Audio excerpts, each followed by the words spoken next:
Welcome to Snoozecast, the podcast designed to help you fall asleep. Find us on snoozecast.com and follow us on Instagram @Snoozecast to find behind-the-scenes content. If you enjoy our show, please write a review on the Apple Podcasts app. Here's a recent review we loved. The subject line is, "Can't snooze without them." It goes, "I discovered Snoozecast a while ago and have been hooked ever since. I can't get to sleep without them, and the music is my cat's cue that it's time for bed. The stories are read in such a soothing tone. Focusing on them helps me wind down and head to Snoozeville. Thanks for helping me get a good night's sleep." And thank you to our dear listener, Catherine, for writing this review. We are so happy to help you fall asleep. This episode is supported by typewriting. Tonight, we're airing a rebroadcast of the opening to A Case of Identity from the Adventures of Sherlock Holmes, written by Arthur Conan Doyle in 1892. The conclusion episode will air tomorrow. The story revolves around the case of Miss Mary Sutherland, a woman with a substantial income from the interest on a fund set up for her. She is engaged to a quiet Londoner who has recently disappeared.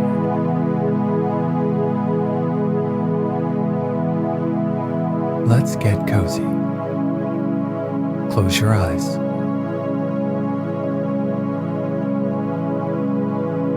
Relax your body into the softness of your bed. Now, take a few deep breaths.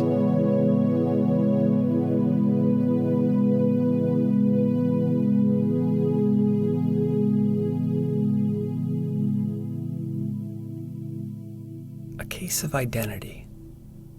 My dear fellow, said Sherlock Holmes, as we sat on either side of the fire in his lodgings at Baker Street.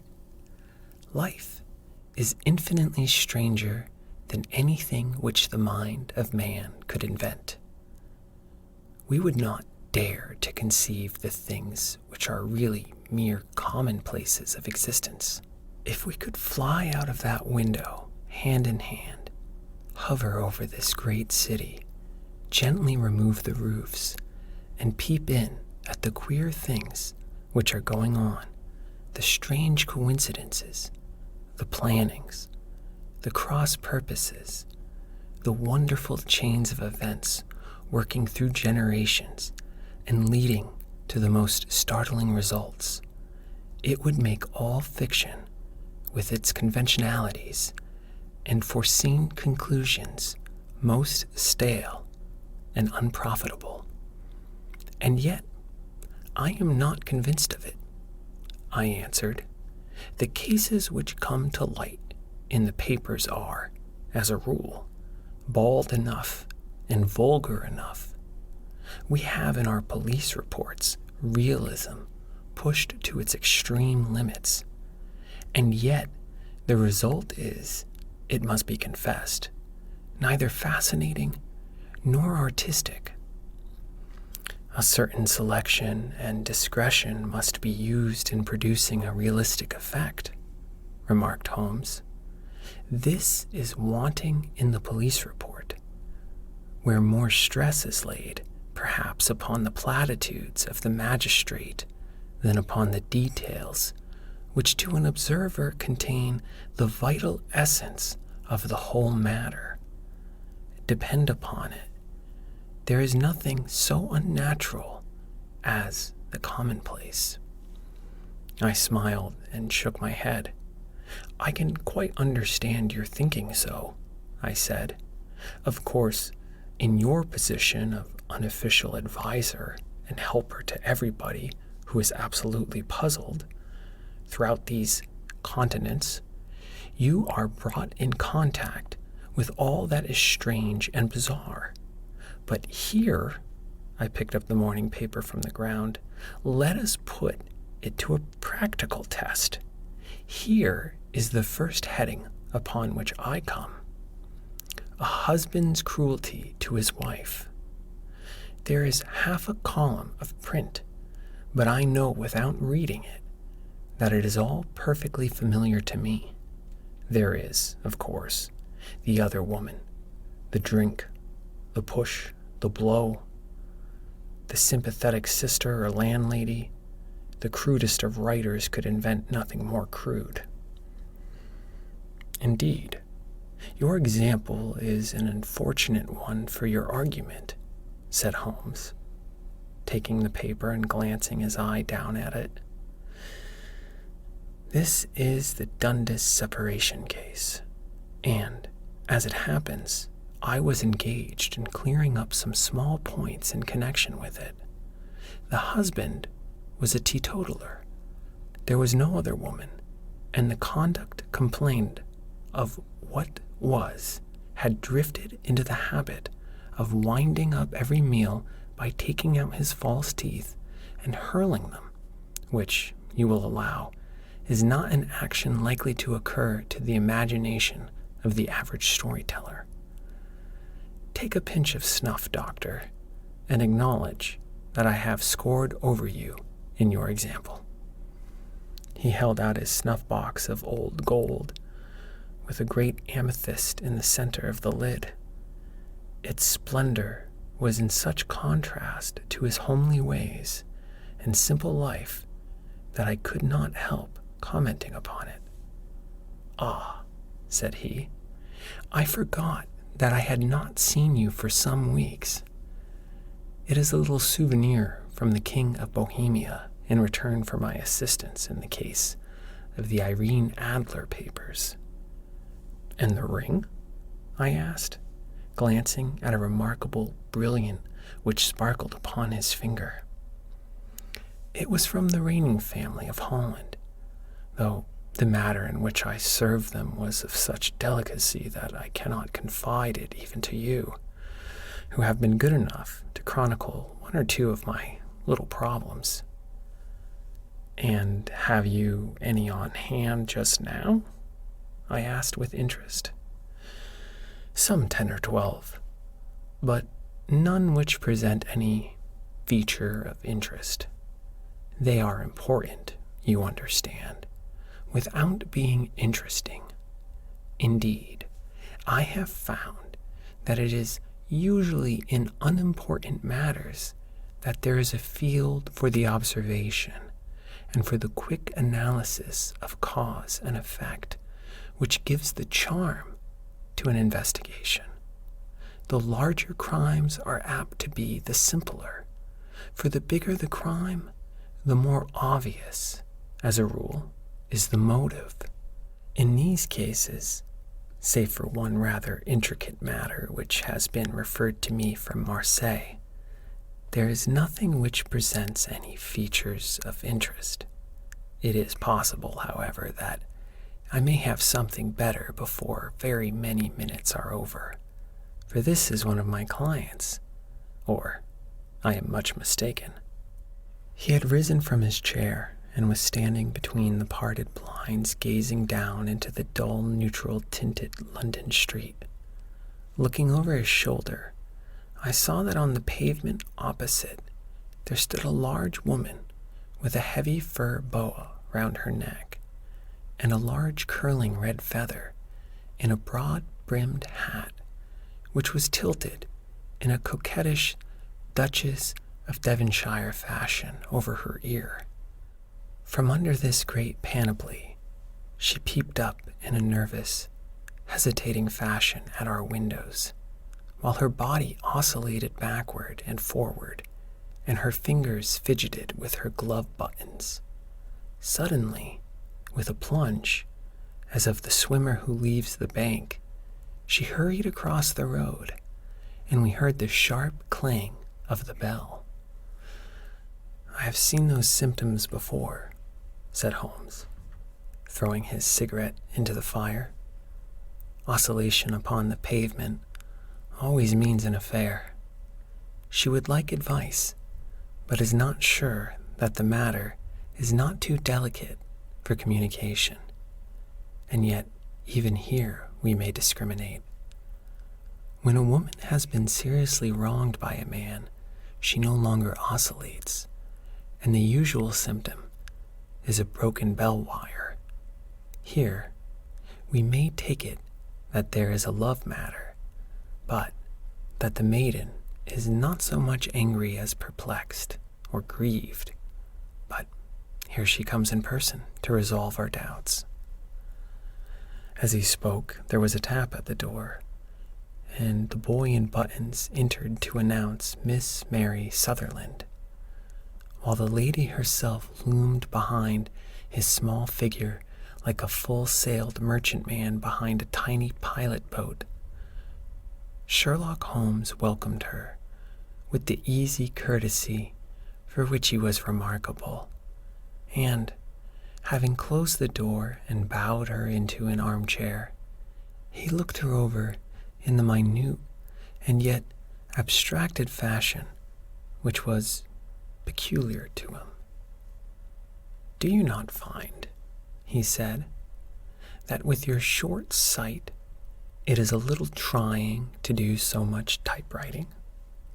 "I did at first," she answered, "but now I know where the letters are without looking." Then, suddenly realizing the full purport of his words, she gave a violent start and looked up, with fear and astonishment upon her broad, good-humored face. "You've heard about me, Mr. Holmes," she cried. "Else how could you know all that?" "Never mind," said Holmes, laughing. "It is my business to know things. Perhaps I have trained myself to see what others overlook. If not, why would you come to consult me?" "I came to you, sir, because I heard of you from Mrs. Etheridge, whose husband you found so easy when the police and everyone had given up. Oh, Mr. Holmes, I wish you would do as much for me. I'm not rich, but still, I have 100 a year in my own right, besides the little that I make by the machine, and I would give it all to know what has become of Mr. Hosmer Angel." "Why did you come away to consult me in such a hurry?" asked Sherlock Holmes, with his fingertips together and his eyes to the ceiling. Again, a startled look came over the somewhat vacuous face of Miss Mary Sutherland. "Yes, I did bang out of the house," she said, "for it made me angry to see the easy way in which Mr. Windibank, that is my father, took it all. He would not go to the police, and he would not go to you, and so at last, as he would do nothing, and kept on saying that there was no harm done, it made me mad, and I just on with my things and came right away to you."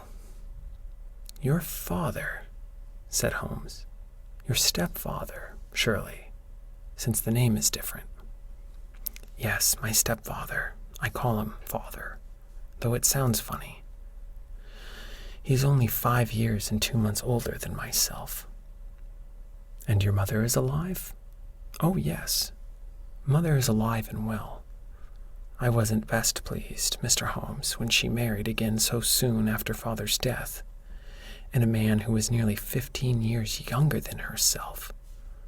Father was a plumber in the Tottenham Court Road, and he left a tidy business behind him, which mother carried on with Mr. Hardy, the foreman. But when Mr. Windibank came, he had made her sell the business, for he was very superior, being a traveler in wines. They got £4,700 for the goodwill and interest, which wasn't near as much as father could have got if he had been alive."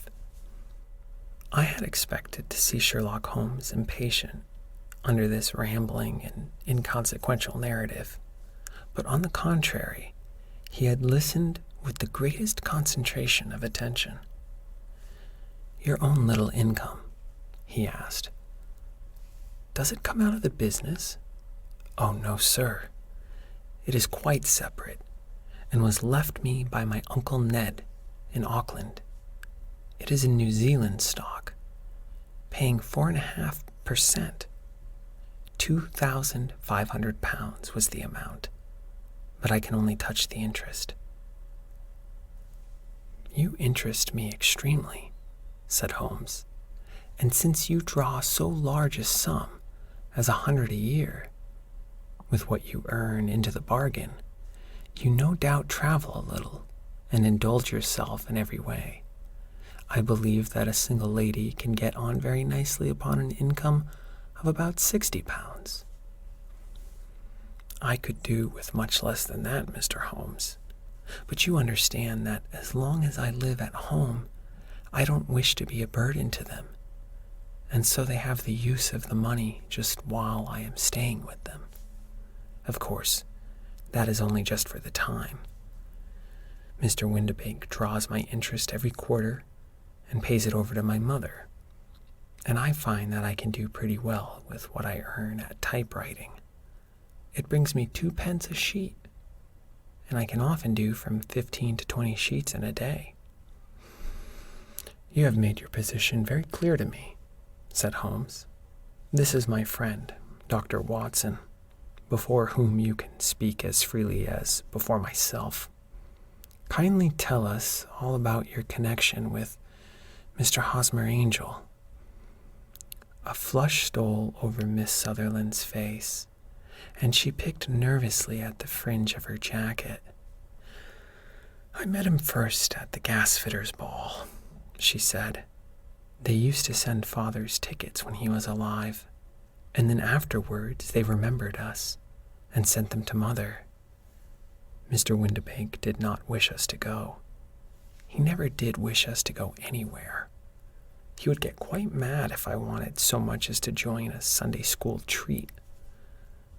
But this time I was set on going, and I would go, for what right had he to prevent?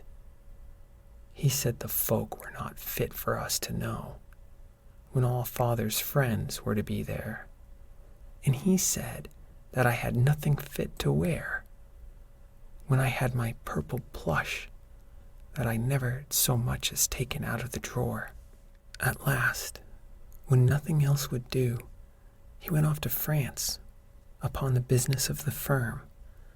But we went, Mother and I, with Mr. Hardy, who used to be our foreman, and it was there I met Mr. Hosmer Angel."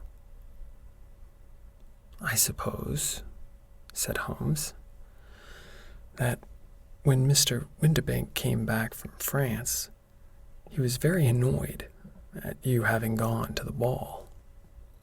"Oh, well, he was very good about it. He laughed, I remember, and shrugged his shoulders, and said there was no use denying anything to a woman, for she would have her way." "I see. Then at the gasfitters' ball you met, as I understand, a gentleman called Mr. Angel." "Yes, sir. I met him that night, and he called next day to ask if we had got home all safe, and after that we met him. That is to say, Mr. Holmes, I met him twice for walks, but after that Father came back again, and Mr. Angel could not come to the house any more." "No? Well, you know Father didn't like anything of the sort. He wouldn't have any visitors if he could help it, and he used to say that a woman should be happy in her own family circle. But then, as I used to say to Mother, a woman wants her own circle to begin with, and I had not got mine yet.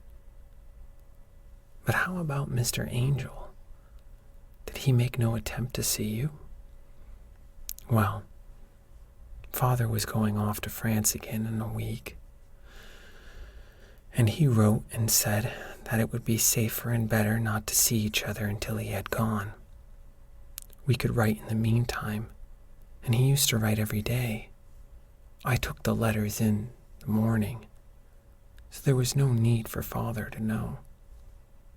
Were you engaged to the gentleman at this time? Oh yes, Mr. Holmes. We were engaged. After the first walk that we took, Mr. Angel was a cashier in an office in Leadenhall Street, and what office? That's the worst of it, Mr. Holmes. I don't know. Where did he live then?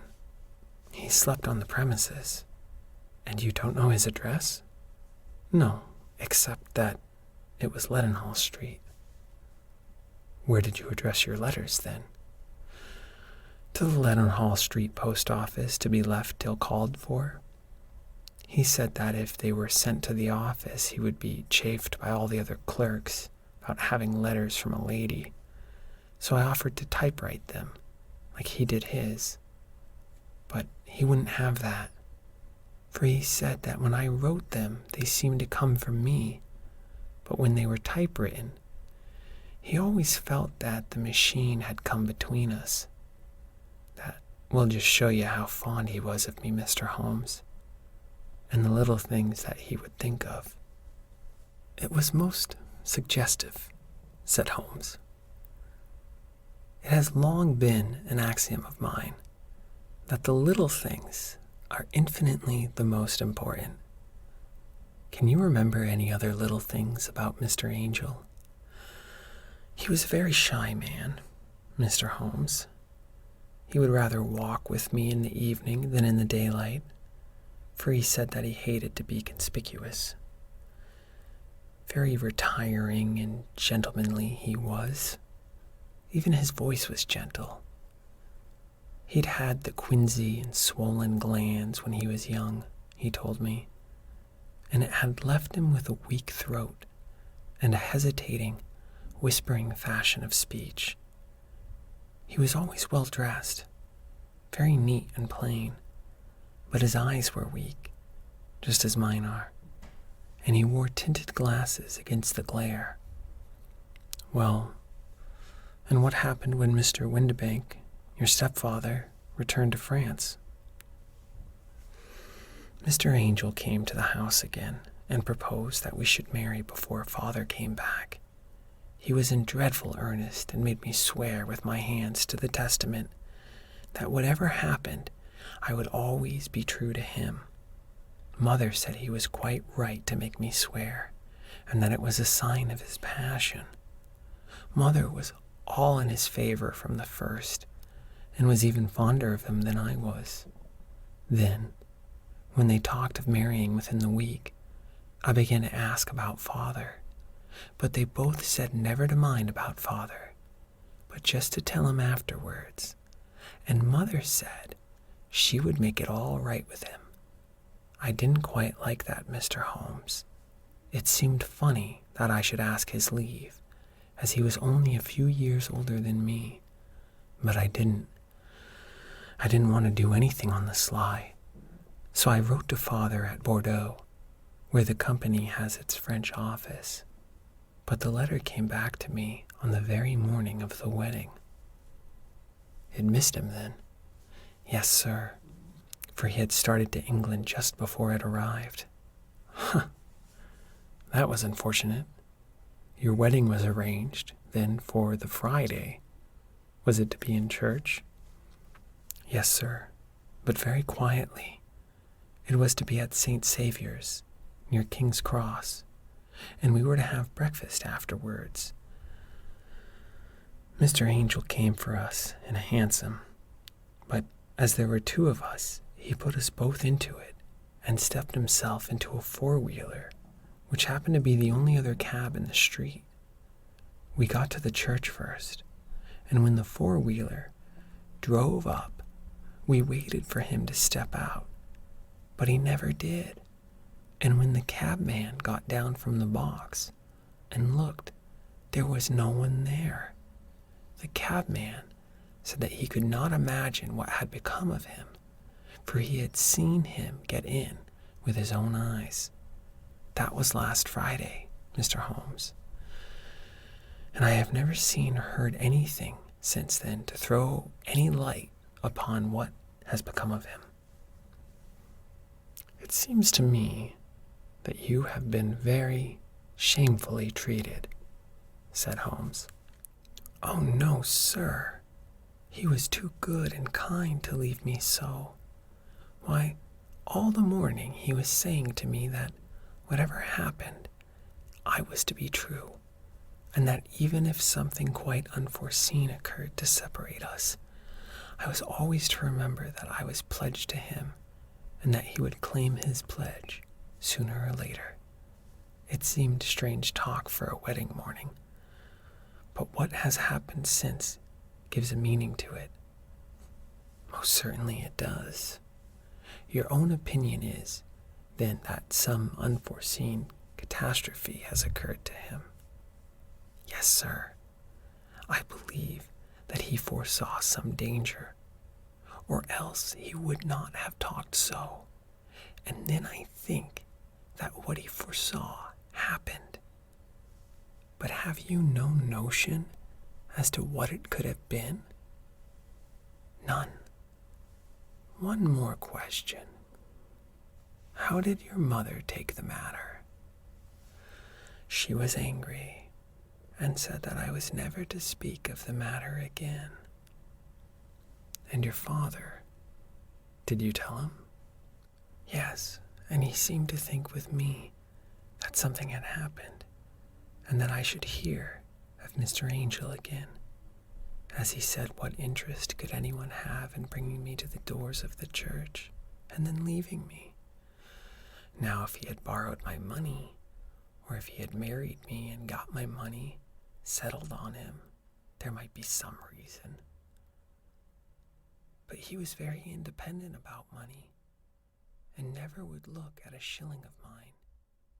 And yet, what could have